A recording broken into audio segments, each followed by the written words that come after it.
Si pour certains le dimanche est synonyme de farniente, au Rowing Club de Mulhouse ce n'est pas vraiment le cas. Aurélia Gerbert prépare les championnats du monde d'aviron indoor pour la deuxième fois. L'an passé, elle avait terminé 7e dans sa catégorie en réalisant un 500 mètres en 1 minute 48. Mais cette fois-ci, elle se lance un nouveau défi, grappiller 1 à 2 secondes sur son chronomètre dans une nouvelle catégorie de poids. J'ai décidé d'être poids léger. Alors le poids c'est 61,5 kg au moment où on vous pèse, 2 heures avant la compétition. Donc c'est à peu près mon poids finalement. Je dois faire quand même très attention à ce que je mange, ça demande beaucoup de discipline, c'est pas évident.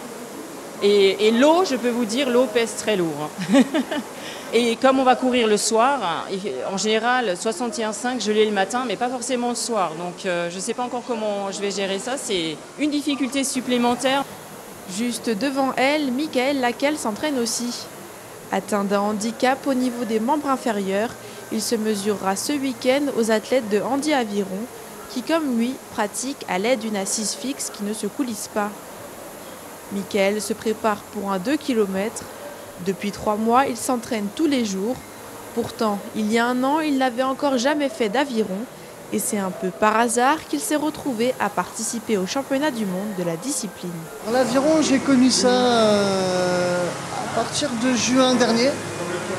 J'ai fait les championnats d'Alsace il y a 2 mois. Et puis je reçois un mail me proposant de participer au championnat du monde et j'ai accepté.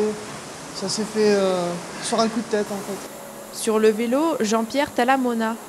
Lui aussi participe au championnat du monde d'aviron indoor. Mais aujourd'hui, pas d'ergomètre, il est blessé à l'épaule. Jean-Pierre Talamona vise un podium lors de la compétition. Et malgré ses 43 ans de pratique d'aviron, il sait que la concurrence sera rude. La concurrence sur l'aviron indoor est devenue très forte depuis une dizaine d'années. Et nous avons quelques spécialistes de l'aviron indoor, c'est-à-dire qui ne rament pas sur l'eau le reste de l'année forcément. Et donc il est toujours un peu difficile de tirer son épingle du jeu quand on morcelle sa saison en 2. Une partie pour l'aviron de rivière, donc en extérieur sur l'eau, et une partie pour l'aviron indoor. La durée de l'effort, les distances sont les mêmes, et elles sont très proches aussi. La différence est sur la technique. Effectivement, on est sur un appareil en indoor qui est très stable, sur lequel il n'y a pas de contrainte d'équilibre, pas de contrainte de synchronisation de l'équipage, et donc on est vraiment sur un effort physique pur avec une technique un peu particulière, légèrement différente de l'aviron de rivière. Les championnats d'aviron indoor débutent dès ce vendredi et qui sait, les Mulhousiens reviendront peut-être de Paris avec chacun une médaille autour du cou.